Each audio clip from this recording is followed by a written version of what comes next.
Je pense que pour être entrepreneur, il faut être un peu... il faut pas avoir... il faut être un peu fou. La consultation, il y a à boire et à manger pour tout le monde. Je dirais la même chose dans notre secteur qui reste une niche. Il y a à boire et à manger pour tout le monde. Et plus il y a des entrepreneurs qui s'adonnent dans le même secteur, parce que nous, on compte parmi les premiers, évidemment, et plus c'est un bon signal que la ville de Québec devient de plus en plus ouverte au monde. Donc ça, c'est un bon signal. La calebasse ne prétend pas servir tout ce beau monde qui commence à peine à aimer s'installer dans la ville de Québec. Donc il y a de la place pour tout le monde. Le second aspect, c'est comme tu es du milieu entrepreneurial, tu le sais très bien, c'est difficile de faire comprendre à tout ce monde qu'il y a des bénéfices mutuels à en tirer si on se met ensemble. Intéressant.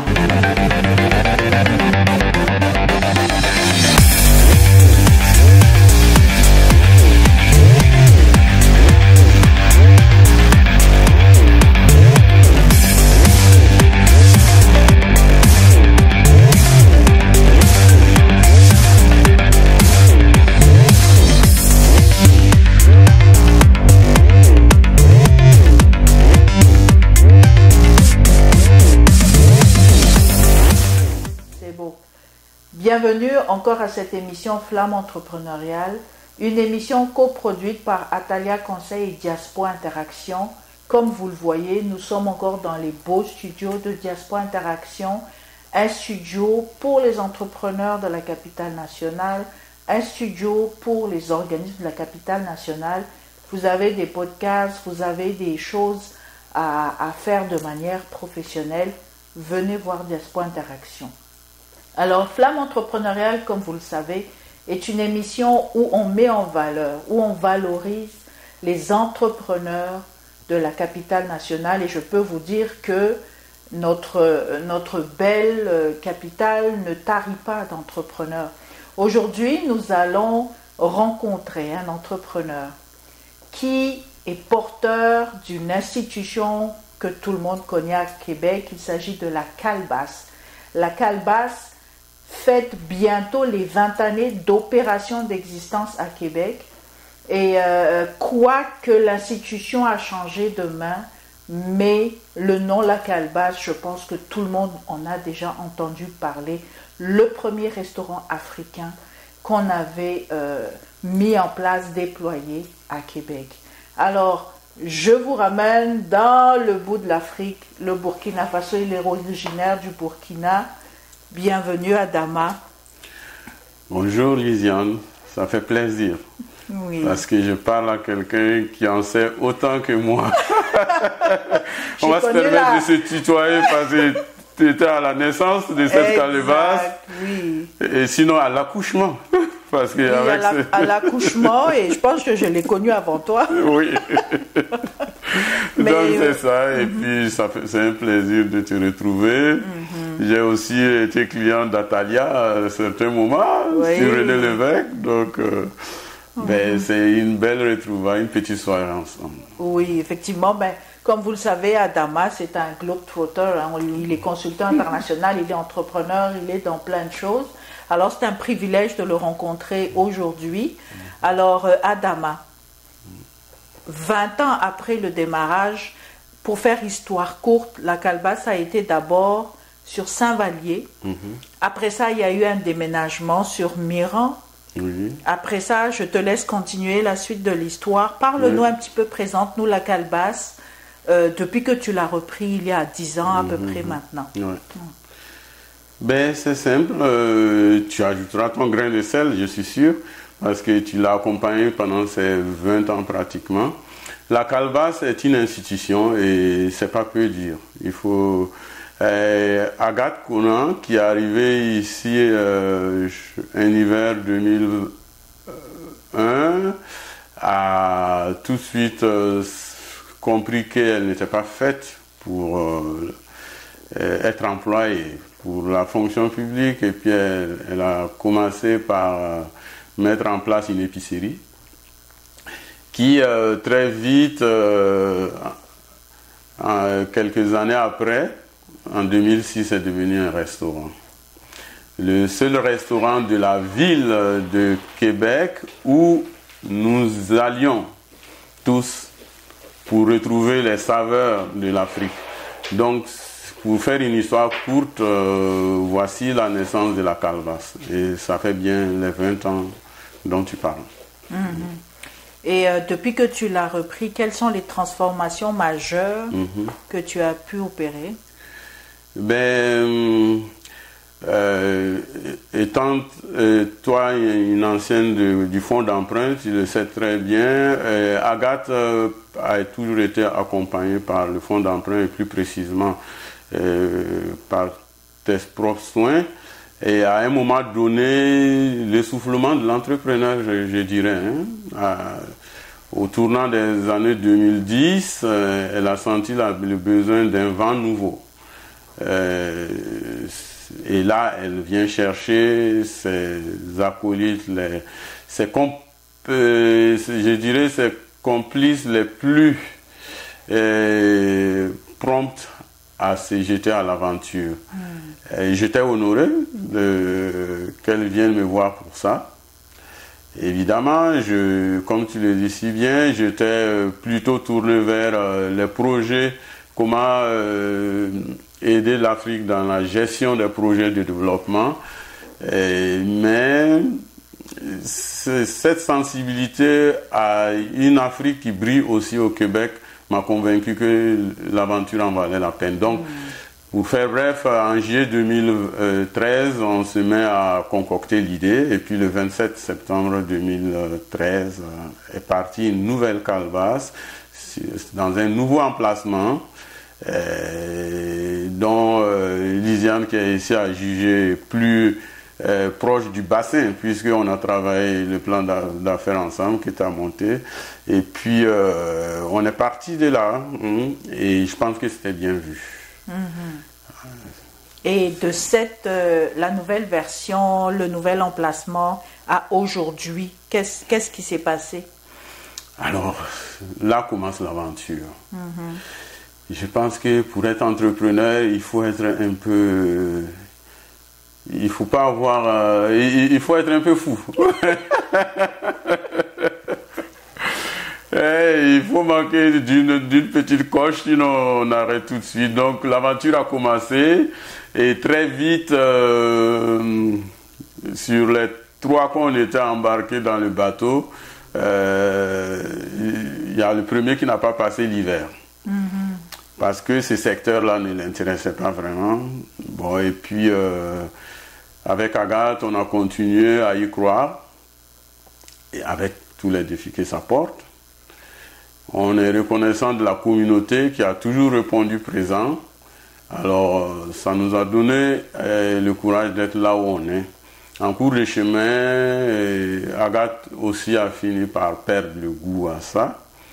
Le défi étant immense. Et puis en 2019, elle a débarqué.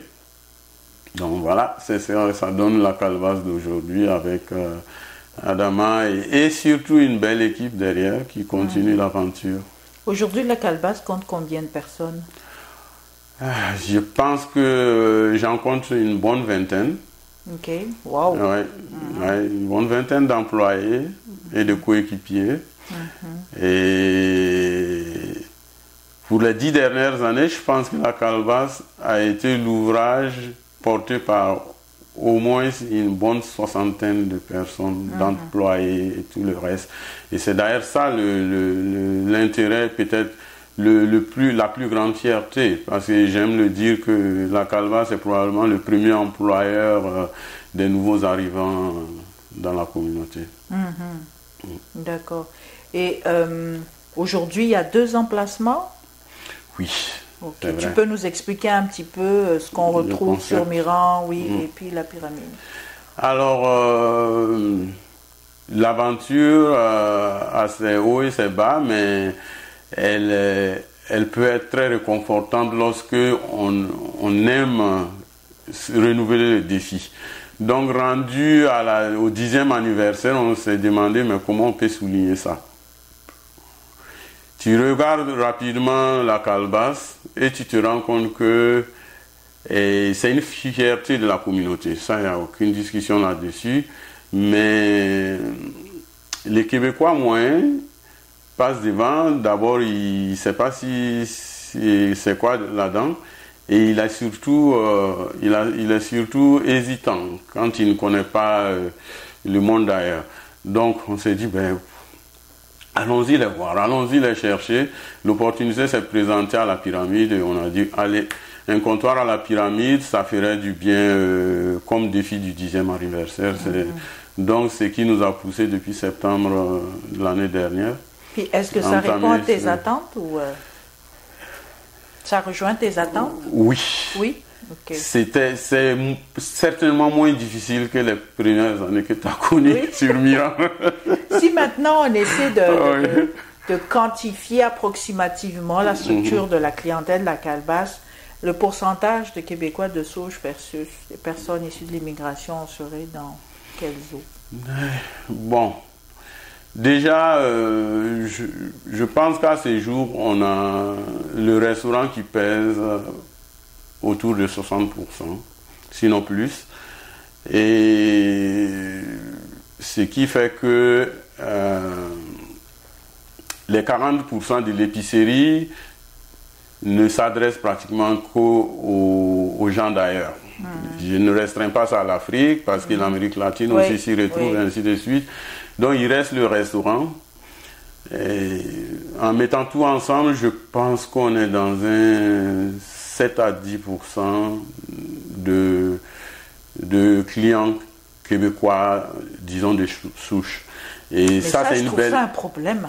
Oui, mais c'est déjà une belle progression. Oui, je suis d'accord que c'est une belle progression, mais je veux profiter aujourd'hui pour appeler les Québécois à venir goûter quand même. Parce que ça témoigne encore, en fait, du fossé qu'il y a entre les communautés afro et la société québécoise. On le voit, parce que la proximité, l'intégration gastronomique fait partie, en fait, sont des indicateurs, selon mon avis, des indicateurs d'intégration, de rapprochement interculturel. Alors, si la calebasse, une institution à Québec, est fière aujourd'hui d'avoir 10% de clientèle québécoise, ça veut dire qu'on a encore du chemin à faire. Mais en même temps, bravo pour cette avancée. Mais ça reste à faire. C'est ça qui rend aussi le métier d'entrepreneur et de stratège palpitant. Il faut qu'on aille les chercher. Et je te rejoins dans cette parenthèse que tu viens d'avoir, Lisiane, parce que moi, je viens... seulement il y a une semaine de cela que j'arrive de Paris. L'Afrique n'est plus un secret pour le Parisien, de souche si on veut. Je rentre à Château-Rouge et puis je vois que je parle à des amis français, le mafé ils connaissent, le yassa ils connaissent, donc il y a du chemin, mais le défi est possible. Mais c'est intéressant quand même l'analyse qu'on en fait aujourd'hui. Moi, j'aurais pensé qu'on s'est rendu dans les 30%. Waouh! Ouais. Mais tu as raison, au bout de 10 ans. Au bout de 10 ans, on aurait dû peut-être en être là. On a eu un frein, il faut l'avouer. Parce que ce pourcentage est en reconstruction. Et rappelle-toi qu'avant la Covid, on avait des places assises au niveau de Miran. Effectivement. Et ça c'était vraiment, qui dit place assise, on rentrait le soir et puis c'était 90% des Québécois qui étaient à nos tables.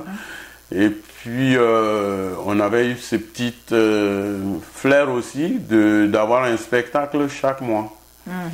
Et ces spectacles étaient tenus par des talents d'Afrique qui sont basés ici. Et je pense tout de suite à quelqu'un comme Karim, que tout le monde connaît. Et puis on animait une soirée par mois et on faisait venir des artistes, souvent ceux de passage à Montréal, comme Gou, que tout le monde connaît, Gou Michel. et puis bien d'autres artistes. Ça, c'était vraiment une stratégie d'attraction pour les Québécois. Mais donc actuellement, la salle sur Miran, non, ce n'est plus exploité pour... Ça n'a pas survécu au Covid. Ok. Ouais. Mais comme la nature a horreur du vide, ça a été aussi complètement coopté par le reste de l'épicerie. On a une belle terrasse désormais que les gens qui l'ont essayé cette saison en sont fiers, mais ça ne suffit pas. Il nous faut peut-être trouver un moyen de réinviter les Québécois à s'asseoir à nos tables. Donc actuellement, ce que je comprends, c'est que à Miran, il y a l'épicerie, il y a la terrasse, et les gens peuvent manger et déguster. Oui, c'est ça. Sur Puis à la pyramide, c'est vraiment juste pour manger. Oui, c'est juste pour manger. Parce que la pyramide offre, comme tous les comptoirs de la halte bouffe, on a un espace assis commun qui peut recevoir un très grand nombre de personnes. Donc, chaque comptoir sert sa clientèle et les clients vont se retrouver dans ces lieux communs. Maintenant, la question, parce qu'avec le temps, on a vu apparaître des épiceries, on a vu apparaître de la restauration aussi. Comment est-ce que ça a impacté la calebasse? Est-ce que tu trouves que ça a été des opportunités pour s'améliorer, pour une amélioration continue, ou est-ce qu'il y a une collaboration dans le secteur? Comment ça fonctionne? Il y a deux sous-questions ici. Et une très belle question parce que je vais souvent au lit en me posant la même question. Et disons que la première partie, c'est comme aimait le dire mon ancien patron québécois, Adama, tu sais, dans le monde de la consultation, il y a à boire et à manger pour tout le monde. Je dirais la même chose dans notre secteur qui reste une niche. Il y a à boire et à manger pour tout le monde. Et plus il y a des entrepreneurs qui s'adonnent dans le même secteur, parce que nous, on compte parmi les premiers, évidemment, et plus c'est un bon signal que la ville de Québec devient de plus en plus ouverte au monde. Donc ça, c'est un bon signal. La calebasse ne prétend pas servir tout ce beau monde qui commence à peine à aimer s'installer dans la ville de Québec. Donc il y a de la place pour tout le monde.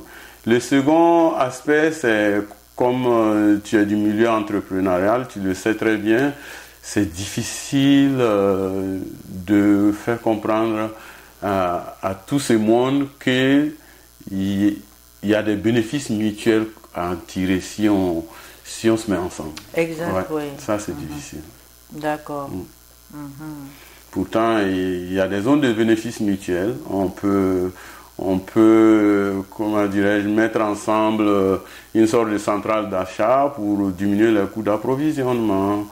On peut aussi, et ce projet a déjà existé avec Commergence, mettre en place une zone qui regrouperait un peu comme la Côte des Neiges ou comme Château-Rouge à Paris. Côte des Neiges, pour ceux qui ne savent pas, c'est Montréal. Et là, tout le monde tire son épingle du jeu, mais on est tous ensemble dans le même lieu. Donc il y a quelque chose à faire dans ce sens. Ah, mais il faudrait peut-être prendre le leadership. Comme tu es déjà institutionnalisé, peut-être prendre le leadership. Je voudrais aller vers une autre question parce que je consomme la calebasse, moi. Donc j'ai constaté en fait qu'on voit des travailleurs qui viennent d'ailleurs et tout. Aujourd'hui, on parle beaucoup du recrutement international. Alors, je pense que la calebasse a opté pour cette solution-là pour solutionner. Comment ça s'est passé? Quels ont été les challenges? Est-ce que ça a changé la vie de la calebasse? Découvrez Afrique Remi. De votre confort, envoyez de l'argent depuis le Canada et les États-Unis vers de nombreux pays africains. Tout ceci au meilleur taux du marché. Utilisez nos différents services, tels que envoi d'argent par Mobile Money, Express Union, ou encore faire un dépôt bancaire. Vous pouvez également régler vos factures d'électricité, d'eau et de télévision via notre plateforme. Rechargez votre carte prépayée UBA et effectuez un virement bancaire à partir de notre application. Nos agences sont ouvertes 24 heures sur 7 et les retraits sont gratuits. Allez-y et téléchargez l'application depuis Play Store et Apple Store. Ah oui. Je pense que s'il y a une institution qui a passé vaillamment le test du Covid, c'est bien la Calebasse, grâce à cette opportunité dont tu parles. Et oui, ça a changé la vie de la Calebasse parce que un de nos défis majeurs jusqu'au tournant de nos 5 ans, ça a toujours été on fait de la cuisine de grand-mère, ça ne peut pas marcher. On ne peut pas venir chez vous manger du pain jusqu'à 1 heure de temps à peu près avant qu'on soit servi. Oui, c'est du bon, tout le monde le connaît, mais c'est long. Alors, cette fenêtre nous a permis de résoudre cette équation et on est entouré de cuisiniers qui ont été rompus à cette cuisine dans les restaurants d'Afrique, qui ne sont pas des moindres, puisque je fais le tour du monde. Dans nos capitales aujourd'hui, on a des restaurants de très belles factures et ces gens nous accompagnent aujourd'hui et on en est très fiers. Ça fait de la Calebasse un lieu unique et une institution unique parce que c'est là je peux le faire parce que justement aussi je fais le tour du monde. Quand je m'arrête à Cotonou, mon premier réflexe c'est que je viens de manger à la villa là. C'est qui il me connaît, les chefs cuisiniers de la villa. Aujourd'hui encore, avant d'arriver ici, les chefs cuisiniers de Wakanda, un restaurant phare au Burkina, m'appelle et puis me donne des nouvelles. Donc c'est pas donné à tout le monde, ça c'est intéressant. Je trouve que ce pont entre l'Afrique mère et puis le Québec nous permet d'amener le meilleur. Ah ben super. Quels sont vos challenges aujourd'hui? Est-ce que c'est facile d'intégrer des travailleurs étrangers, surtout dans un PME comme la Calebasse? Parce que souvent on voit les travailleurs temporaires dans des grosses structures, des grosses industries, mais comment... Oui, c'est ça. C'est vrai que même moi, j'ai toujours vécu cette approche d'importer de la main-d'œuvre avec les Mexicains qui arrivent dans les grosses structures chaque été pour travailler dans les champs. Maintenant, je fais face. Et le défi est énorme. Évidemment, il est énorme. Mais je le prends avec le sourire. Parce qu'encore une fois, quand je reviens à mes employés, je dis toujours, c'est ma plus grande fierté parce que le jeune homme ou la jeune fille qui arrive pour la première fois poser ses valises au pavillon Parent, à 500 mètres de nous, à l'université Laval, et elle est fière de pouvoir venir apprendre, en son temps je disais, à compter les sous noirs. Aujourd'hui, à distinguer les 50 centimes et les 10 centimes. Et ça, c'est toute une école que la Calebasse offre. Et c'est le même challenge avec les nouveaux venus. On en a un bon nombre et puis ils arrivent en croyant peut-être que c'est un fable lorsqu'on dit qu'il fait froid à Québec. Après, ils se rendent compte que non, l'adaptation vient, on les accompagne. Et puis, c'est un gros challenge. Je pense que l'institution publique, la ville et les gouvernants devraient peut-être mieux nous accompagner dans ce sens. D'accord. Pour l'intégration de ces employés. Une question. Si c'était à refaire, si la Calebasse était à refaire, qu'est-ce que tu changerais?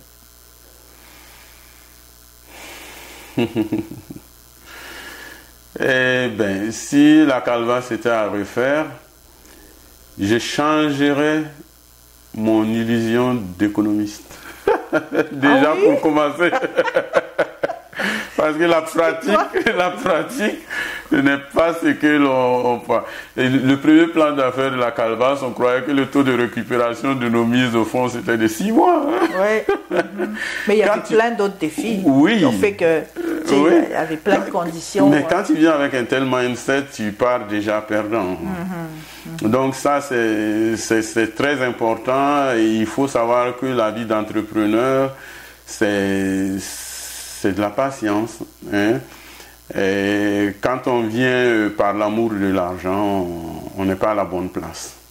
Retenez bien ça. Ouais. Tu peux répéter, Adama. On n'est pas à la bonne place.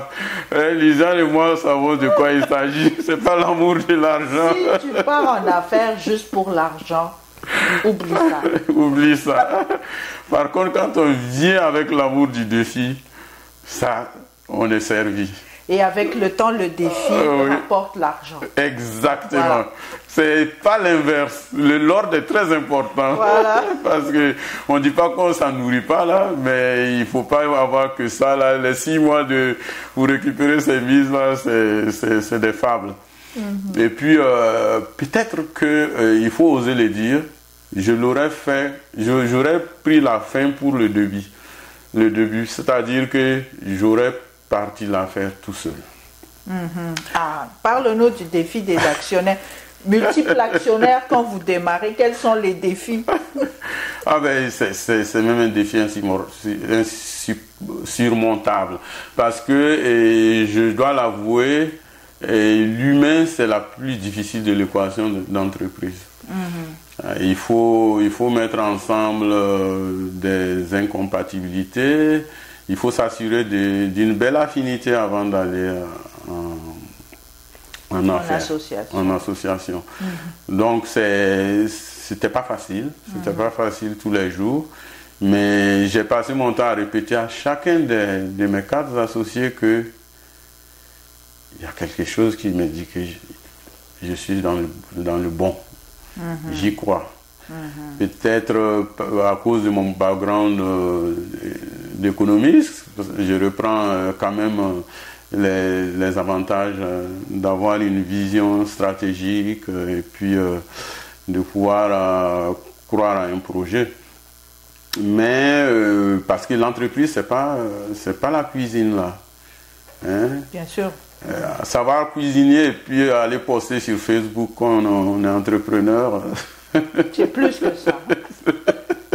C'est bien plus que ça. C'est bien plus que ça parce que quand on commence à gérer du personnel, quand on commence à gérer les commentaires d'insatisfaction, de temps, que la première enquête de satisfaction qu'on a sortie, on disait tout était beau, mais le temps d'attente, ainsi de suite. Donc, ça prend d'autres qualités. Je vous apprends rien. Allez-y lire Père riche, Père pauvre. Je pense que vous serez un peu édifié. Mais là, c'est vraiment ça, avec le recul, que je pense pouvoir conseiller aux futurs entrepreneurs. Merci beaucoup, Adama. Je pense que ce qui est important à retenir aujourd'hui, c'est que si vous partez en affaires pour l'argent, c'est pas le bon ordre.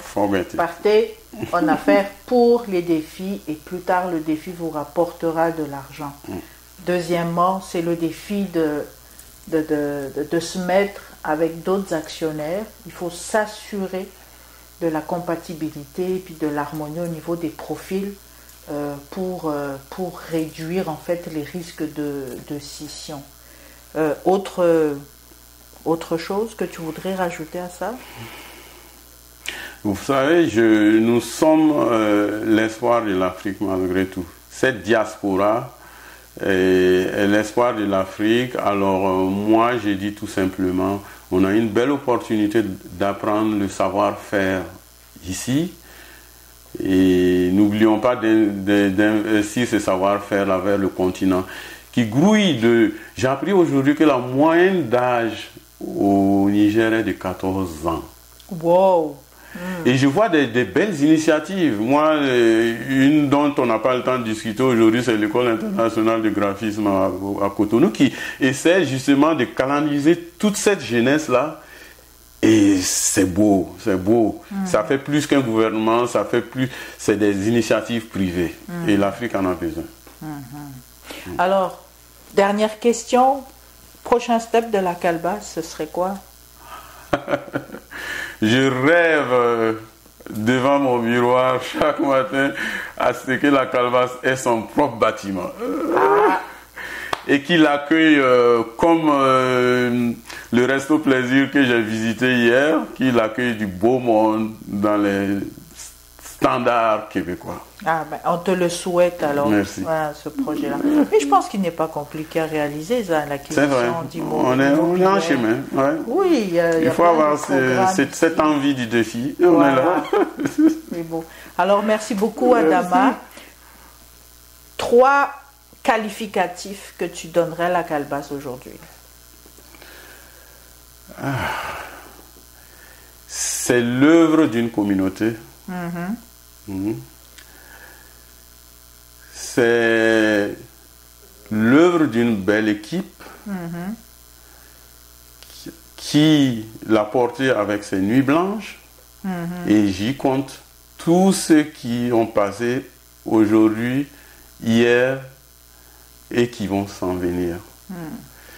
Et c'est une fierté. La preuve, on vient d'avoir la visite du ministre d'État, du ministre de la Santé. En son temps, il était encore ministre de la Santé. Maintenant, il est ministre des Services publics.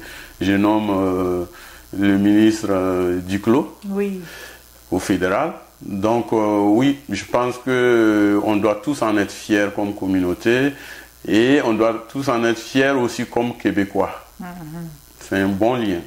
Alors, ça aurait été les mots de la fin. Moi, je voudrais saluer Agathe parce que la calebasse est de Agathe à Adama aujourd'hui. Juste un clin d'œil parce que c'est elle qui avait tout commencé.